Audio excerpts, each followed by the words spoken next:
They erased this vision from history. Few dare even whisper why. A man once walked into heaven itself and returned with secrets too dangerous for kings and councils, truths so raw they were cut from scripture and buried in forgotten vaults. But if these visions were erased, why do fragments survive? Why does Jude quote him? Why do Revelation's final pages echo his words? And why, across millennia, does this hidden map of 10 heavens still matter now, in an age that feels again like the days of Noah? Genesis says only this: Enoch walked with God, and he was not. For God took him, Genesis 5:24. A single line, no context, no explanation, no farewell. A man disappears from history, and scripture falls silent. But outside the canon, in the apocryphal books of Enoch, texts once cherished by the early church and later struck from memory, the silence breaks. Suddenly the missing years unfold. Enoch, seized by burning angels, carried through 10 heavens, shown cosmic prisons and secret gardens, made witness to the face of God itself. Picture it. A quiet desert night. A solitary man walks beneath the stars. Then wind rises without warning, cold and electric. Light tears the darkness open. Two beings descend, faces like the sun, mouths like fire. They do not ask. They lift him skyward.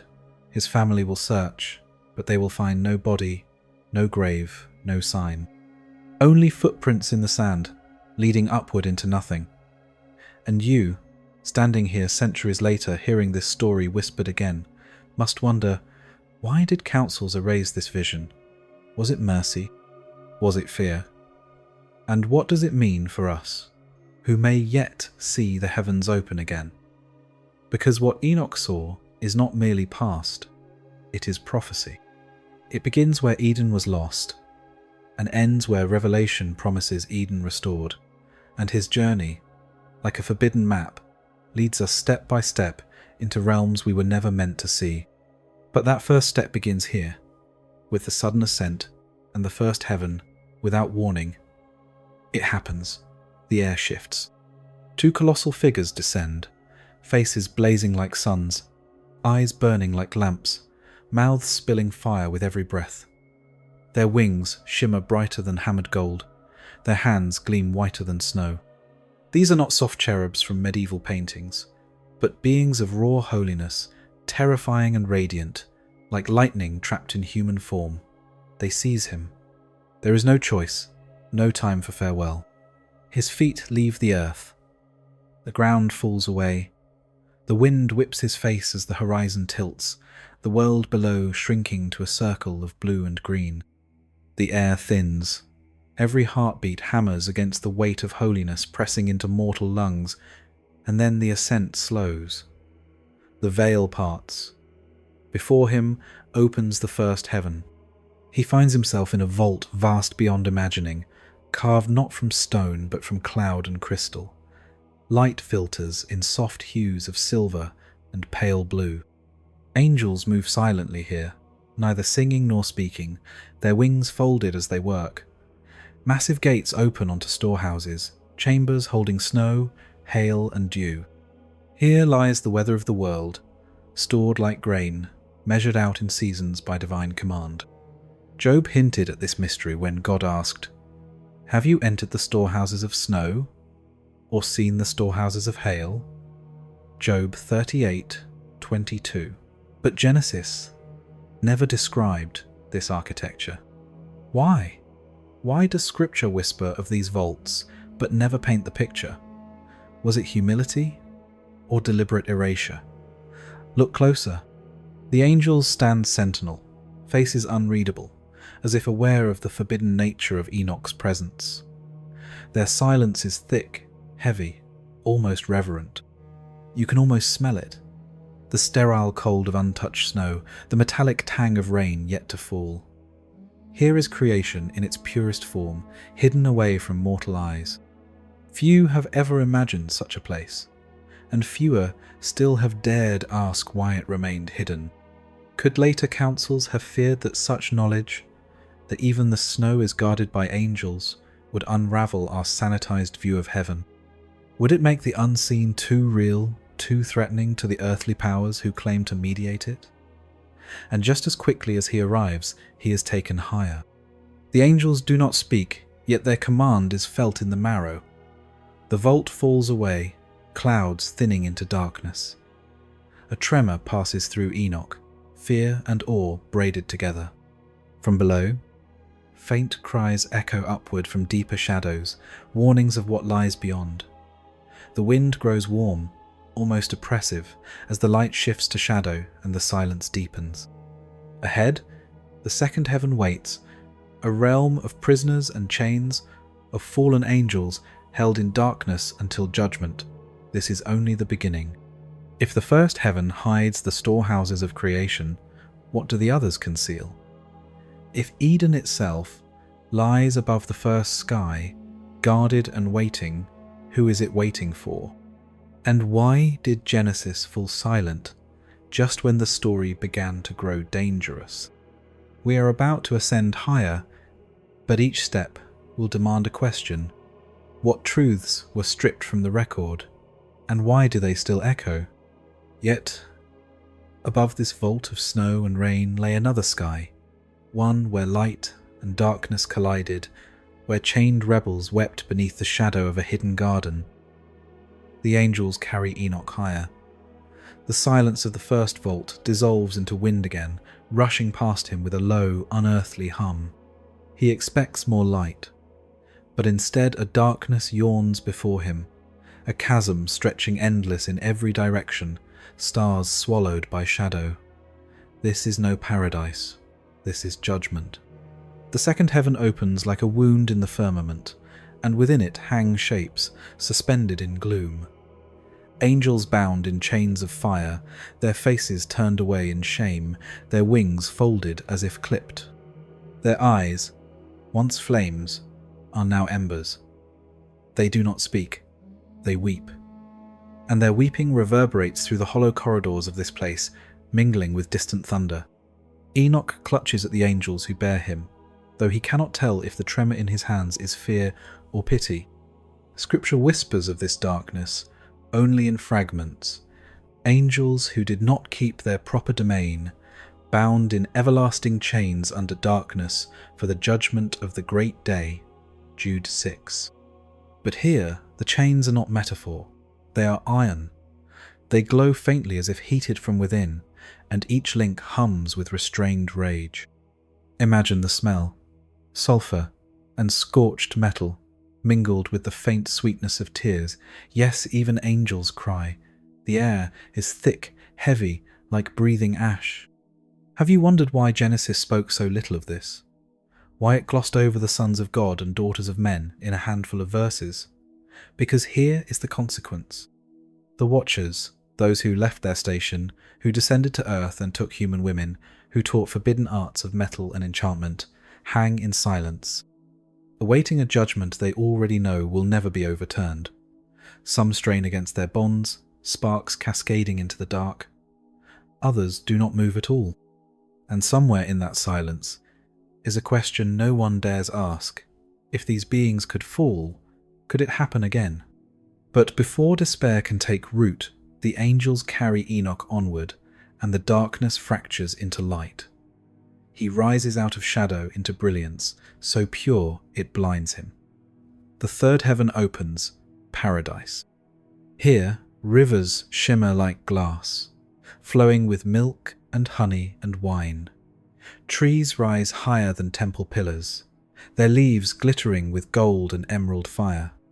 And at the center stands one unlike all others, the tree of life itself. Its fragrance fills the air, sweet and overwhelming, a perfume that feels alive.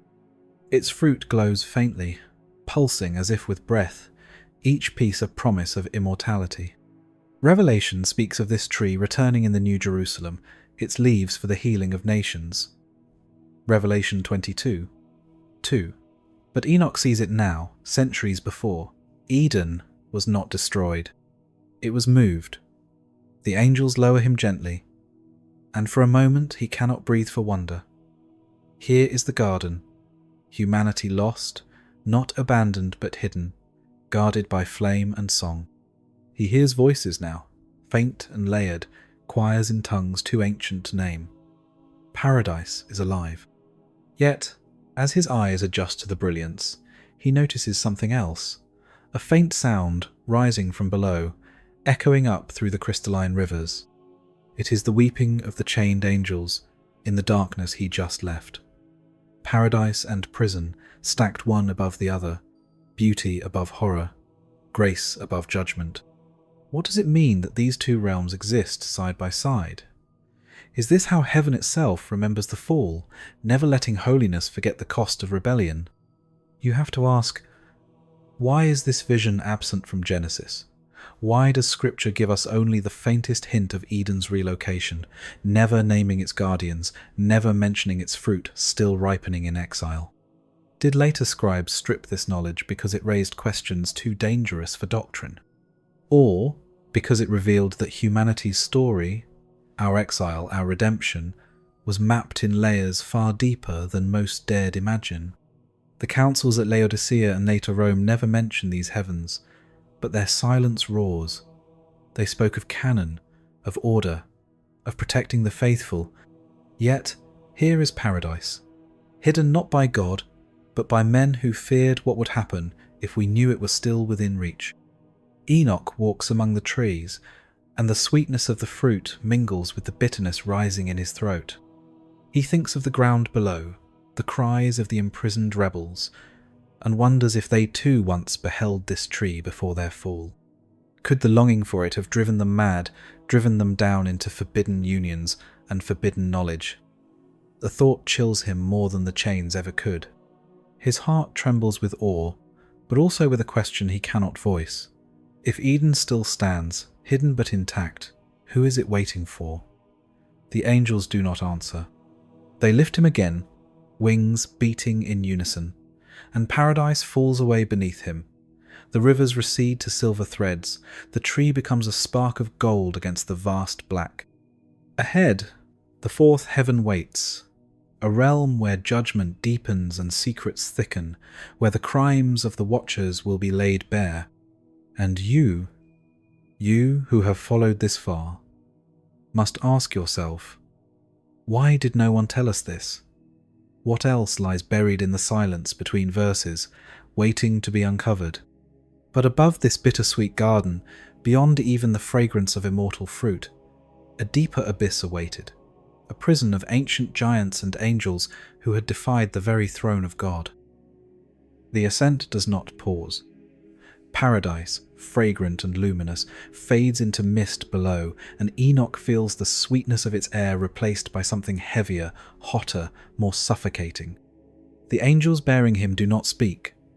They rise through silence, through veils of grey that thicken into smoke. The light ahead grows red. This is no longer paradise. This is judgment. As they cross the boundary, sound returns, faint at first, then rising, like wind howling through caverns. But it is not wind. It is voices, countless voices, crying out in torment. He enters the fourth heaven. Here, the watchers are no longer only weeping, they are writhing. These are the angels of Genesis 6, 2, those sons of God who took daughters of men and birthed the Nephilim. Scripture gives only 4 verses to this cosmic rebellion, almost as if someone feared what would happen if the details spread. But the apocryphal book of 1 Enoch devotes chapters to it, naming their leaders, describing their forbidden teachings, metalwork and weaponry, enchantments, astrology, root cutting, knowledge humanity was not ready for, knowledge that would spread like fire through early civilizations, Egypt's obsessions with stars, Babylon's towers, Greece's myths of half-divine heroes. Here, in this prison, Enoch sees the source. The chains that hold them glow faintly, not from forge but from judgment. The air stinks of sulphur and ash. Each cry reverberates like thunder through the hollow of the heaven.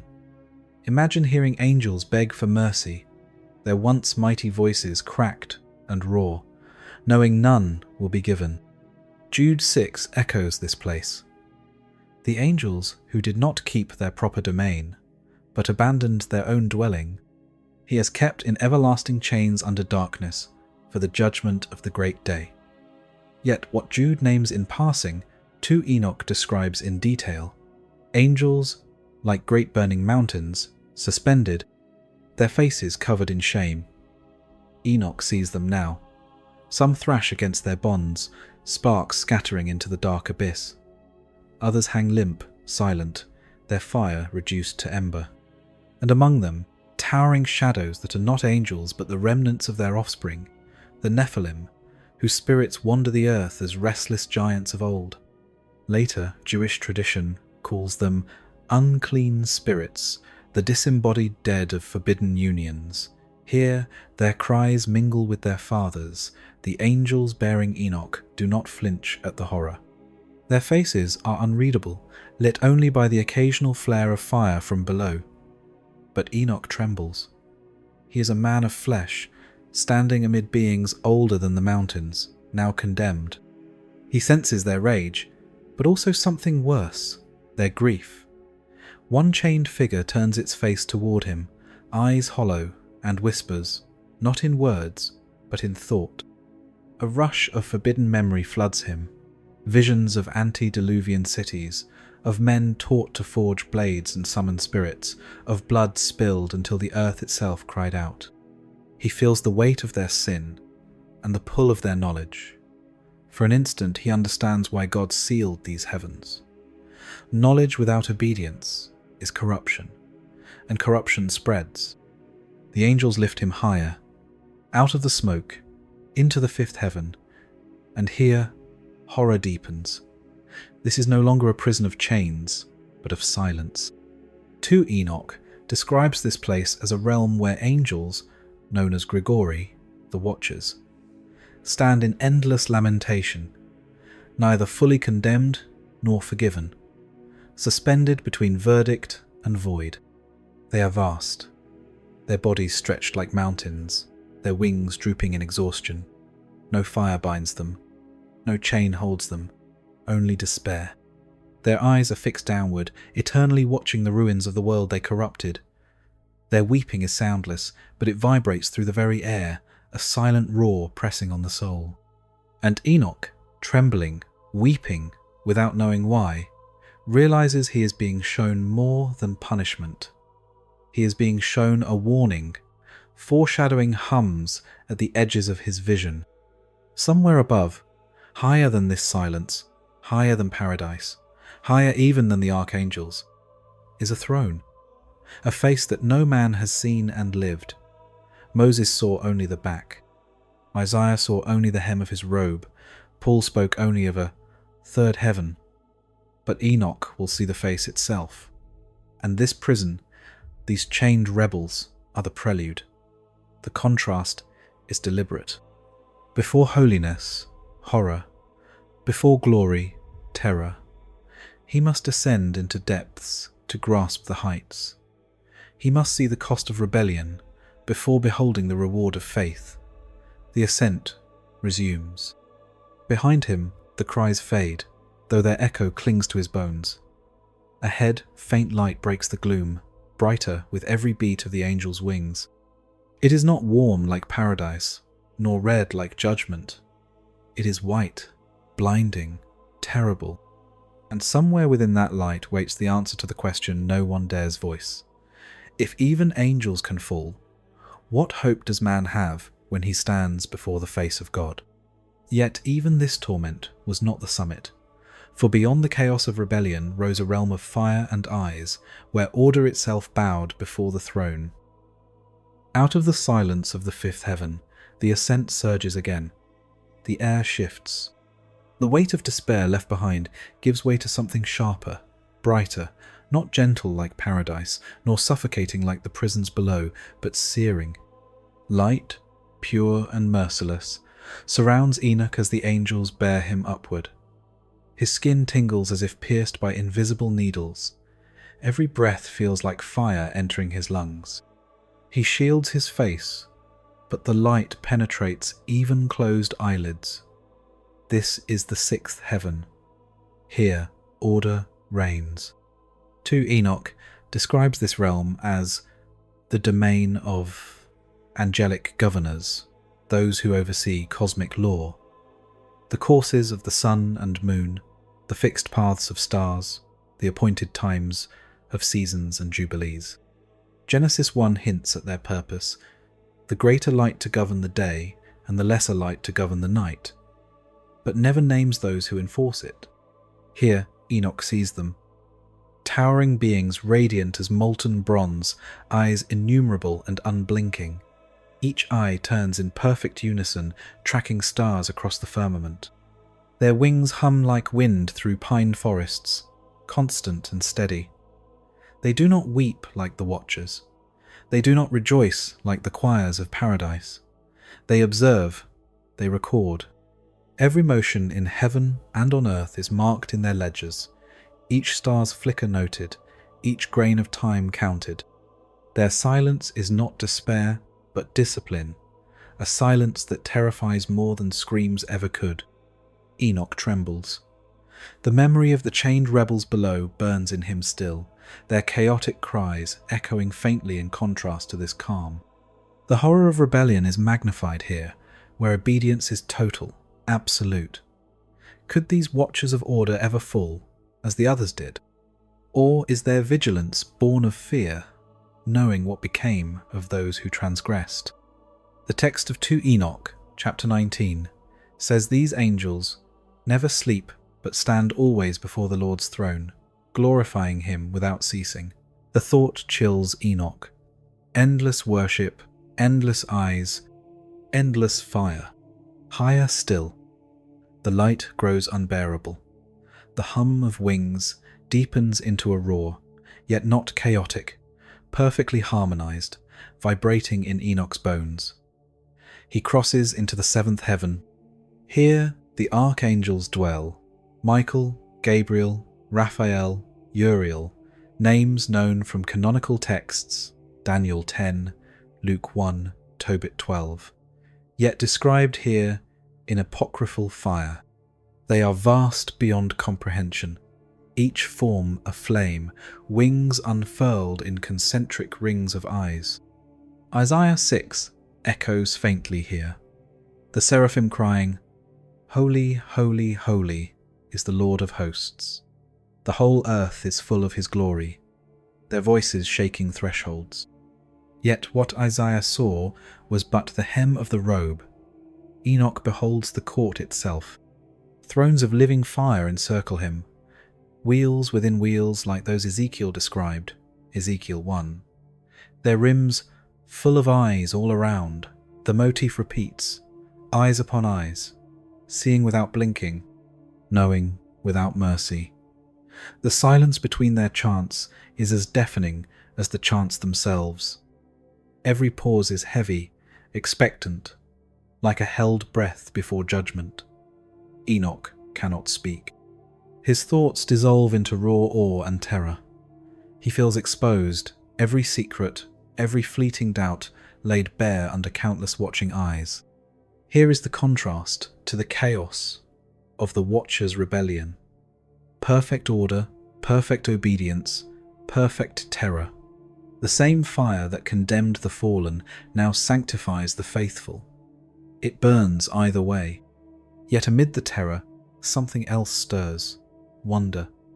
The faces of the archangels are not grim, but resolute. Their fire does not consume, it illuminates. In one glance, Enoch senses their roles.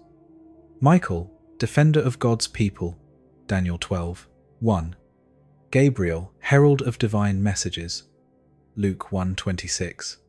Raphael, healer of the faithful, Tobit 12, 15. Uriel, bearer of wisdom in apocryphal visions, 1 Enoch 19. They bow slightly as he passes, not to him, but to the purpose he now carries. For Enoch is being drawn higher still, towards something even they do not fully behold. And there, faint but growing, is the sound, or perhaps absence of sound, that will define the climax of his ascent. A silence deeper than all silences, a hush that roars louder than fire. It waits above the seventh heaven, beyond the realms of cosmic order and angelic song. In that silence, Enoch will see what no mortal has seen, the face of God. As the angels bear him upward once more, the fire brightens, the eyes multiply, and the chants rise, yet even in their roar, Enoch senses it. The hush coming. The hush that waits in the 10th heaven. And we, drawn with him, must ask the question the councils never let us voice. Why was this vision erased? And what will happen to us when the silence finally speaks? But past these wheels of fire and endless eyes, beyond the hymns that shook the stars, waited a silence more fearsome still, the face of God itself. The ascent slows. The roar of wings softens until only wind remains, and then even wind is gone. Above the 7th heaven, Enoch enters a silence so profound it feels alive. The angels bearing him do not speak. Their faces, aflame with holy fire, are turned inward, reverent, almost fearful. He feels it before he sees it. A stillness, thick as gravity, pressing against skin, bone, and soul. In the distance, light, not golden like paradise, not red like judgment, not bronze like the governors of stars, but white, blinding, terrible, alive. The angels do not warn him. They cannot. There are no words for this. He is passing into the 10th heaven, the highest and final realm where no prophet since has stood, where only one thing waits, the face of God. The silence roars louder than all the cries of the chained watchers. Every eye motif planted below, the countless eyes of the archangels, the fiery wheels of Ezekiel, the watchful gaze of the governors, converges here, and yet here no eye dares look. Not even the seraphim cry holy here. They veil themselves in utter stillness. Isaiah glimpsed only the hem of his robe, Isaiah 6. Moses was shown only his back, Exodus 33. Paul, caught up to 3rd heaven, heard things not lawful for a man to utter, 2 Corinthians 12. But Enoch sees more. The veil parts, the light burns. And there, unmediated, unfiltered, is the face, fire. Not fire as earth knows it, but living fire, fire that sings, fire that sees. Each flame contains creation itself, galaxies swirling, oceans birthing, stars dying and rising. The silence is not empty. It is full, brimming with presence so total it annihilates thought. Enoch cannot breathe. He cannot stand. His body disintegrates in the light, not destroyed but remade. This is the terror of holiness. To stand before what is utterly other and yet feel it reaching toward you in love. And beside that throne, inconceivably near, stands the tree of life. The same fragrance he smelled in the 3rd heaven now floods the air, sweeter, sharper, intoxicating. Its leaves shimmer like emerald fire. Its fruit pulses with a heartbeat older than time. Revelation 22. 2 promised this tree would return in the New Jerusalem for the healing of nations. Here it stands already, guarded by flame, awaiting the day Eden is restored. In its branches, Enoch sees history braided with prophecy. The exile from Eden, the covenant with Abraham, the cross, the kingdom to come. Everything begins and ends here. 2 Enoch, apocryphal, says that in this moment, Enoch is clothed in garments of glory, transformed into a being of fire and light, like one of the glorious ones. Later Jewish mysticism, 3 Enoch, the Hecalot texts, will name him Metatron, the lesser Yahweh, Prince of the Presence, highest of angels. Canonical scripture is silent on this metamorphosis, but Jude's quotation of 1 Enoch hints at his enduring role, returning with 10,000s of his holy ones to execute judgment. Why was this transformation excised from the canon? Perhaps because it blurred lines between man and angel, between mortal and divine, raising questions the councils feared. Could humanity itself be destined for such glory? The fire engulfs him, not in pain, but in unbearable intimacy. Every eye motif returns. Countless eyes now fixed on him. Angels and archangels witnessing the impossible. Flesh becoming flame, man becoming messenger. The silence deepens. In it, he hears a voice, not with ears, but with his being. It is the voice that spoke light into nothingness, that thundered at Sinai, that whispered to Elijah. It says only one word: right. In that instant, Enoch understands why he has been shown the 10 heavens. He will become scribe, prophet, witness. He will carry this forbidden map of reality back to earth, and, in time, his words will be buried, hidden, struck from canon, whispered only in apocrypha and mystic halls. The metamorphosis completes. His body radiates flame. His voice, once human, hums with unearthly resonance. Eyes, endless eyes, open upon his skin. He is no longer merely Enoch.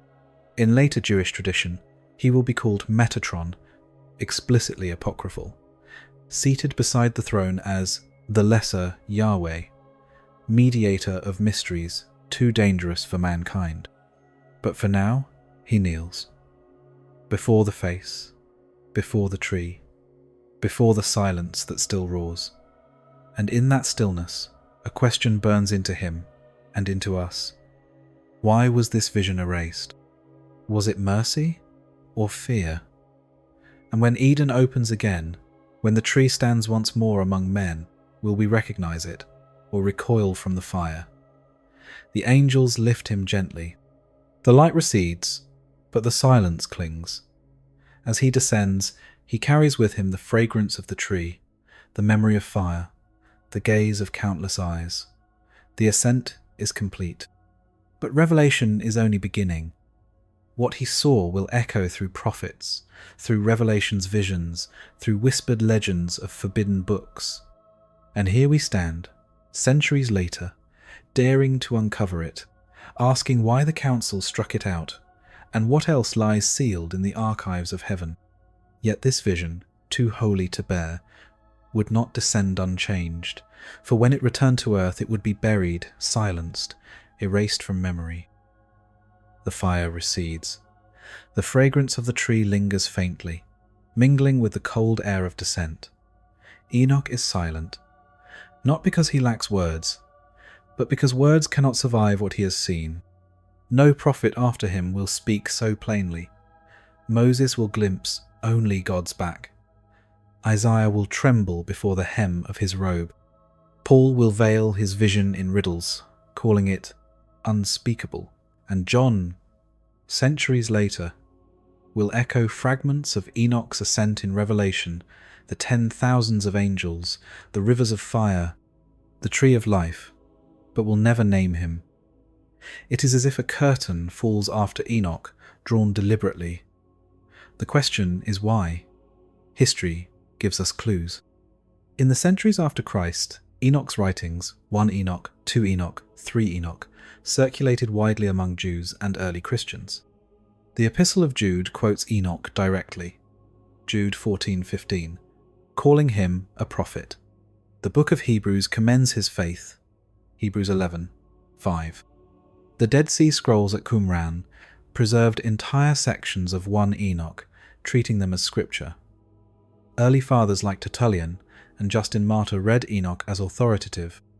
For centuries, the church sang his visions aloud, and then silence. Councils convened, Laodicea around 363 CE, later Carthage and Hippo, to define the canon. Enoch vanished from the lists. Why? The official explanation was order. Too many apocalypses, too many sects citing visions to justify rebellion. Montanists claimed new prophecy. Gnostics wove Enoch into secret cosmologies. Mystics spoke of 10 heavens and angelic names in ways that unsettled bishops. To preserve unity, the councils cut. Enoch's heavens were too dangerous, too vivid, too uncontainable. Safer to leave only Genesis's single line. Enoch walked with God, and he was not. Safer to veil the 10 heavens in silence than risk a church on fire with forbidden knowledge. But is that the whole story? Or was there more? Political power trembled at apocalyptic fervour. Visions like Enoch's did not just describe heaven. They unveiled hierarchies, exposed cosmic rebellions, named powers and principalities behind earthly thrones. Paul hints at this in Ephesians 6:12. We wrestle not against flesh and blood, but against rulers, authorities, cosmic powers of this darkness. Enoch names them, chains them, judges them. And that, perhaps, was too much truth for empires to tolerate. Revelation's echoes are impossible to ignore. John's vision of angels, 10,000 times 10,000, Revelation 5:11, mirrors Enoch's opening prophecy. The tree of life reappears at history's end, its fruit healing nations. Revelation 22:2. The abyss opens, releasing imprisoned beings. Revelation 9. The very watchers Enoch saw chained. It is almost as if Revelation completes what Enoch began, or veils what Enoch revealed. 2 halves of a single forbidden map. And here is where the warning turns personal. Jesus said, "As it was in the days of Noah, so shall it be at the coming of the Son of Man." Matthew 24:37. The days of Noah were the days of the watchers, the Nephilim, the corrupted earth. Enoch lived in those days, saw the fallout firsthand. His visions are not relics, they are patterns, cycles, warnings. Could they be repeating even now? Global unrest, whispers of hybrid technologies, a world fascinated once again with forbidden knowledge. Have we too begun to climb toward heavens we are not prepared to see? Few ever ask these questions. Fewer still seek the answers. But fragments survive, in monasteries, in apocryphal scrolls, in hints scattered across canon. And here we stand, piecing them together, daring to look where councils told us not to, daring to wonder what it means that a man once saw the face of God and lived to tell of it, and that we buried his testimony. Enoch returns to earth in silence. No trumpets announce him. No witnesses mark the hour. One moment he is beyond the 10th heaven, transfigured in fire. The next, he walks the dust of a world unworthy of what he has seen. Genesis preserves only the aftermath. And he was not. For God took him. The vision itself vanishes into silence, whispered in apocryphal scrolls, erased from councils, left to smoulder in the margins. Yet fragments survive. In Jude's fleeting quotation, in Revelation's echoes, in the memory of a tree glimpsed once at the dawn of history and promised again at the end. The tree of life stands at the centre of it all. In Eden, it was lost to humanity, barred by cherubim and flaming sword. In Enoch's ascent, it reappears in the 3rd heaven, guarded yet waiting, its fragrance haunting him even in the throne room of God. In Revelation, it returns once more, planted in the heart of the New Jerusalem, its leaves for the healing of nations. 3 glimpses, 3 ages, creation, apocrypha, apocalypse, one unbroken thread. What does it mean that the same tree waits at the end of time that stood at the beginning? What does it mean that we buried the one man who saw its present reality, only to find it again in prophecy's final chapter? History tells us why Enoch's testimony was hidden. Councils feared its apocalyptic fire, its unsettling visions of angels chained in darkness, of cosmic hierarchies and 10 heavens. Too many sects, Montanists, Gnostics, mystics, invoked Enoch to justify rebellion or secret knowledge. To preserve unity, they silenced him. But in silencing him, they left gaps in the map of Scripture, gaps that Revelation later fills in whispers. The abyss opening in Revelation 9 mirrors the Watcher's prison. The multitudes of angels, John, beholds mirror Enoch's prophecy of 10,000s. The tree of life returns, unchanged, waiting. It is almost as if Revelation speaks in code, confirming what was once revealed, but only to those who know where to look. And now, across millennia, we look. We, who were never meant to see this, stand at the threshold of the same forbidden knowledge. We piece together fragments councils erased. We smell the fruit's fragrance rising faintly through Scripture's cracks, and we are forced to ask, why now? Why do these visions resurface in our time, as the world once again mirrors the days of Noah? A world fascinated with forbidden unions, genetic manipulation, hybrid technologies, knowledge unrestrained by obedience. A world of towers reaching for heaven, of watchers in the sky and chaos on the earth. Are we repeating patterns older than memory? The choice remains ours. The vision of Enoch is not merely history, it is warning. 10 heavens rise above us still, unseen yet near. The prisons of rebellion still groan with chained voices. The tree still waits, guarded yet promised. And the face of God, unbearable, unthinkable, still calls us upward. What will we do with this knowledge? Will we bury it again, as councils did? Will we dismiss it as too strange, too dangerous, too apocalyptic? Or will we dare to walk where Enoch walked, into fire, into silence, into glory? The heavens are open, the tree is waiting, and the question lingers, as haunting now as when the scrolls first whispered it. When the veil parts at last, will you recognize paradise or recoil from the fire? If this journey stirred something in you, do not let it vanish in the noise. There are more whispers hidden in Scripture's pages, waiting to be uncovered. Stay with us. Subscribe, listen closer, and keep walking this narrow road between thunder and silence. I look forward to seeing you again.